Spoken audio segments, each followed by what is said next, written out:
أعوذ بالله من الشيطان الرجيم. بسم الله الرحمن الرحيم. طاسيم.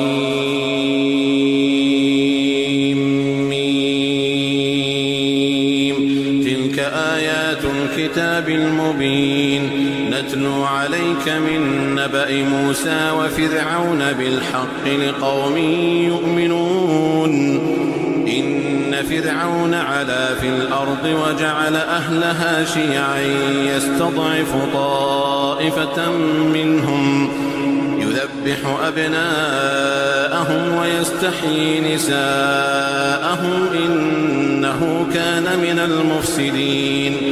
ونريد أن نمن على الذين استضعفوا في الأرض ونجعلهم أئمة ونجعلهم الوارثين ونمكن لهم في الأرض ونري فرعون وهامان وجنودهما منهم ما كانوا يحذرون. وأوحينا إلى أم موسى أن أرضعيه فإذا خفت عليه فألقيه في اليم ولا تخافي ولا تحزني إنا رادوه إليك وجاعلوه من المرسلين. فالتقطه آل فرعون ليكون لهم عدوا وحزنا إن فرعون وهامان وجنودهما كانوا خاطئين. وقالت امرأة فرعون قرة عين لي ولك لا تقتلوه عسى أن ينفعنا أو نتخذه ولدا وهم لا يشعرون. وأصبح فؤاد أم موسى فارغا إن كادت لتبدي به لولا أن ربطنا على قلبها لتكون من المؤمنين. وقالت لأخته قصيه فبصرت به عن جنب وهم لا يشعرون. وحرمنا عليه المراضع من قبل فقالت هل أدلكم على أهل بيت يكفلونه لكم وهم له ناصحون.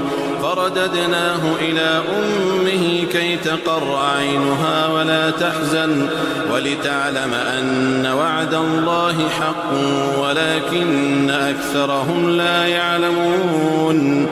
ولما بلغ أشده واستوى آتيناه حكما وعلما وكذلك نجزي المحسنين. ودخل المدينة على حين غفلة من أهلها فوجد فيها رجلين يقتتلان هذا من شيعته وهذا من عدوه فاستغاثه الذي من شيعته على الذي من عدوه فوكزه موسى فقضى عليه. قال هذا من عمل الشيطان إنه عدو مضل مبين. قال رب إني ظلمت نفسي فاغفر لي فغفر له إنه هو الغفور الرحيم. قال رب بما أنعمت علي فلن أكون ظهيرا للمجرمين. فأصبح في المدينة خائفا يترقب فإذا الذي استنصره بالأمس يستصرخه قال له موسى إنك لغوي مبين. فلما أن أراد أن يبطش بالذي هو عدو لهما قال يا موسى أتريد أن تقتلني كما قتلت نفسا بالأمس إن تريد إلا أن تكون جبارا في الأرض وما تريد أن تكون من المصلحين. وجاء رجل من أقصى المدينة يسعى قال يا موسى إن الملأ يأتمرون بك ليقتلوك فاخرج إني لك من الناصحين. فخرج منها خائفا يترقب قال رب نجني من القوم الظالمين. ولما توجه تلقاء مدين قال عسى عسى ربي أن يهديني سواء السبيل. ولما ورد ماء مدين وجد عليه أمة من الناس يسقون ووجد من دونهم امرأتين تذودان قال ما خطبكما قالتا لا نسقي حتى يصدر الرعاء وأبونا شيخ كبير. فسقى لهما ثم تولى إلى الظل فقال رب إني لما أنزلت إلي من خير فقير. فجاءته إحداهما تمشي على استحياء قالت إن أبي يدعوك ليجزيك أجر ما سقيت لنا. فلما جاءه وقص عليه القصص قال لا تخف نجوت من القوم الظالمين. قالت إحداهما يا أبت استأجره إن خير من استأجرت القوي الأمين. قال إني أريد أن أنكحك إحدى ابنتي هاتين على أن تأجرني 8 حجج فإن أتممت 10 فمن عندك وما أريد أن أشق عليك ستجدني إن شاء الله من الصالحين. قال ذلك بيني وبينك أيما الأجلين قضيت فلا عدوان علي والله على ما نقول وكيل. فلما قضى موسى الأجل وسار بأهله آنس من جانب الطور نارا قال لأهلهم كثوا إني آنست نارا لعلي آتيكم منها بخبر أو جذوة من النار لعلكم تصطلون. فلما أتاها نودي من شاطئ الوادي الأيمن في البقعة المباركة من الشجرة أي يا موسى إني أنا الله رب العالمين وأن ألق عصاك. فلما رآها تهتز كأنها جان ولا مدبرا ولم يعقب يا موسى أقبل ولا تخف إنك من الآمنين. أسلك يدك في جيبك تخرج بيضاء من غير سوء واضمم إليك جناحك من الرهب فذلك برهانان من ربك إلى فرعون وملئه إنهم كانوا قوما فاسقين. قال رب إني قتلت منهم نفسا فأخاف أن يقتلون وأخي هارون هو أفصح مني لسانا فأرسله معي يرد أن يصدقني إني أخاف أن يكذبون. قال سنشد عضدك بأخيك ونجعل لكما سلطانا فلا يصلون إليكما بآياتنا أنتما ومن اتبعكما الغالبون. فلما جاءهم موسى بآياتنا بينات قالوا ما هذا إلا سحر مفترى وما سمعنا بهذا في آبائنا الأولين. وقال موسى ربي أعلم بمن جاء بالهدى من عنده ومن تكون له عاقبة الدار إنه لا يفلح الظالمون. وقال فرعون يا أيها الملأ ما علمت لكم من إله غيري فأوقد لي يا هامان على الطين فاجعل لي صرحا لعلي أطلع إلى إله موسى وإني لأظنه من الكاذبين. واستكبر هو وجنوده في الأرض بغير الحق وظنوا أنهم إلينا لا يرجعون. فأخذناه وجنوده فنبذناهم في اليم فانظر كيف كان عاقبة الظالمين وجعلناهم أئمة يدعون إلى النار ويوم القيامة لا ينصرون وأتبعناهم في هذه الدنيا لعنة ويوم القيامة هم من المقبوحين ولقد آتينا موسى الكتاب من بعد ما أهلكنا القرون الأولى بصائر للناس وهدى ورحمة لعلهم يتذكرون وما كنت بجانب الغربي إذ قضينا إلى موسى الأمر وما كنت من الشاهدين ولكننا أنشأنا قرونا فتطاول عليهم العمر وما كنت ثاويا في أهل مدين تتلو عليهم آياتنا ولكننا كنا مرسلين وما كنت بجانب الطور إذ نادينا ولكن رحمة من ربك لتنذر قوما ما أتاهم من نذير من قبلك لعلهم يتذكرون ولولا أن تصيبهم مصيبة بما قدمت أيديهم فيقولوا ربنا لولا أرسلت إلينا رسولا فنتبع آياتك ونكون من المؤمنين فلما جاءهم الحق من عندنا قالوا لولا أوتي مثل ما أوتي موسى أولم يكفروا بما أوتي موسى من قبل قالوا سحران تظاهرا وقالوا إنا بكل كافرون قل فأتوا بكتاب من عند الله هو أهدى منهما أتبعه إن كنتم صادقين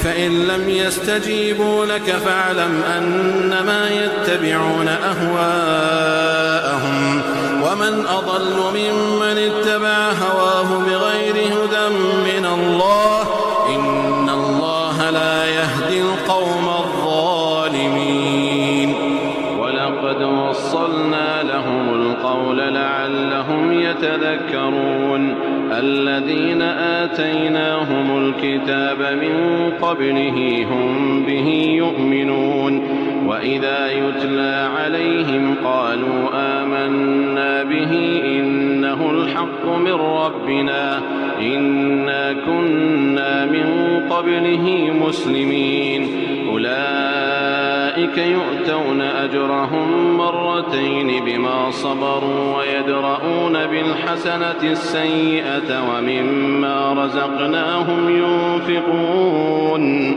وإذا سمعوا اللغو أعرضوا عنه وقالوا لنا أعمالنا ولكم أعمالكم سلام عليكم لا نبتغي الجاهلين إنك لا تهدي من أحببت ولكن الله يهدي من يشاء وهو أعلم بالمهتدين وقالوا إن نتبع الهدى معك نتخطف من أرضنا أولم نمكن لهم حرما آمنا يجبى إليه ثمرات كل شيء رزقا من لدنا ولكن أكثرهم لا يعلمون وكم أهلكنا من قرية بطرت معيشتها فتلك مساكنهم لم تسكن من بعدهم إلا قليلا وكنا نحن الوارثين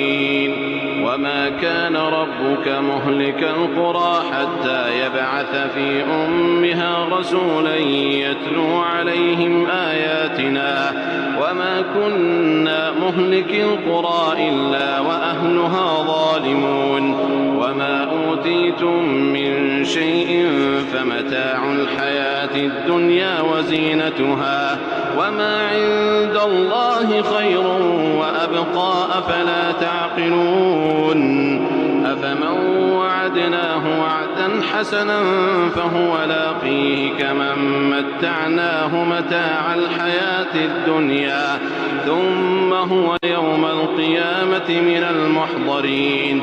ويوم يناديهم فيقول أين شركائي الذين كنتم تزعمون قال الذين حق عليهم القول ربنا هؤلاء الذين أغويناهم كما غوينا تبرأنا إليك ما كانوا إيانا يعبدون. وقيل ادعوا شركاءكم فدعوهم فلم يستجيبوا لهم ورأوا العذاب لو أنهم كانوا يهتدون. ويوم يناديهم فيقول ماذا أجبتم المرسلين فعميت عليهم الأنباء يومئذ فهم لا يتساءلون.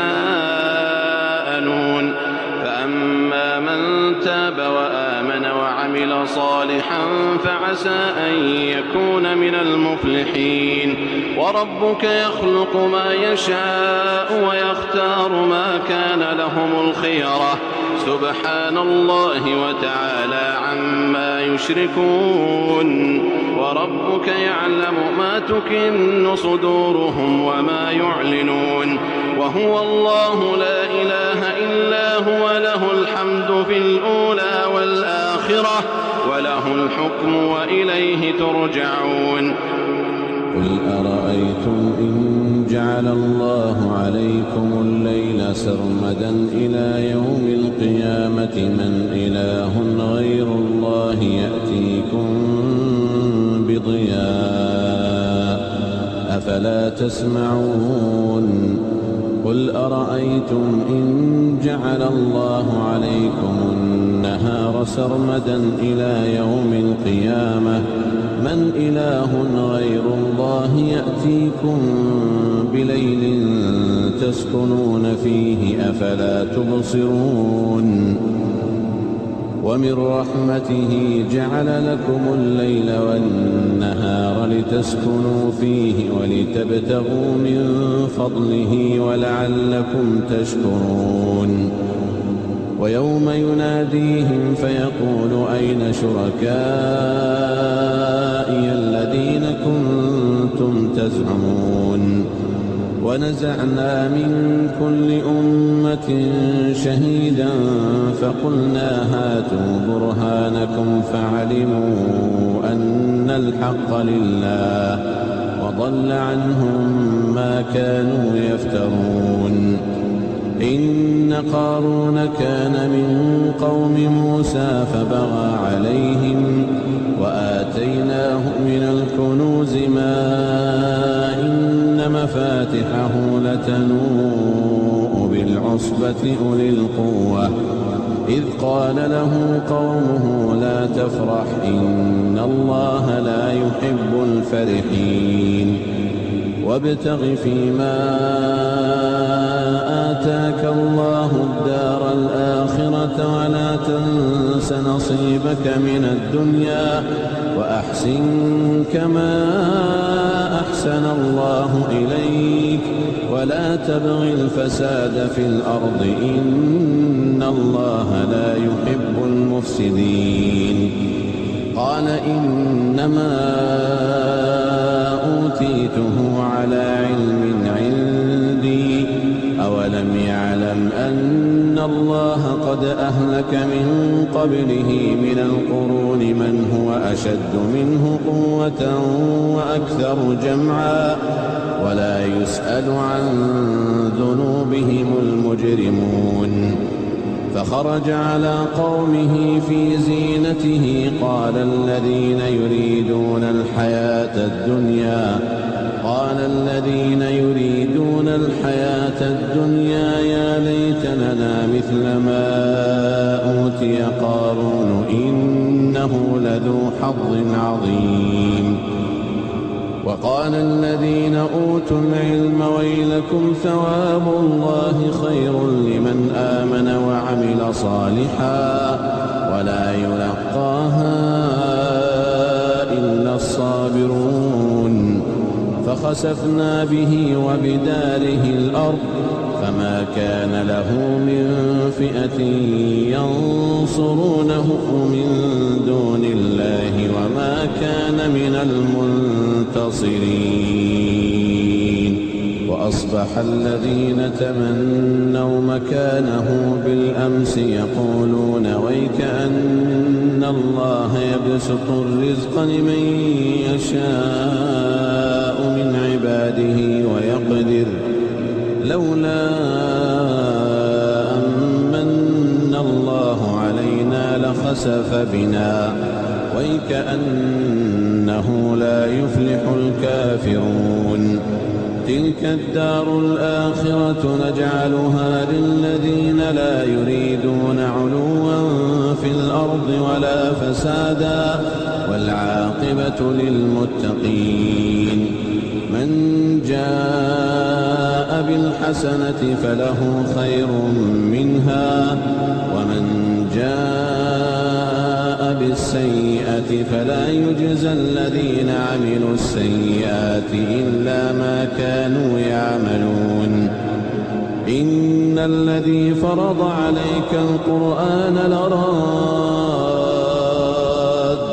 إلى معاد قل ربي أعلم من جاء بالهدى ومن هو في ضلال مبين. وما كنت ترجو أن يلقى إليك الكتاب إلا رحمة من ربك فلا تكونن ظهيرا للكافرين. ولا يصدنك عن آيات الله بعد إذ أنزلت إليك وادع إلى ربك ولا تكونن من المشركين. ولا تدع مع الله إلها آخر لا إله إلا هو كل شيء هالك إلا وجهه له الحكم وإليه ترجعون.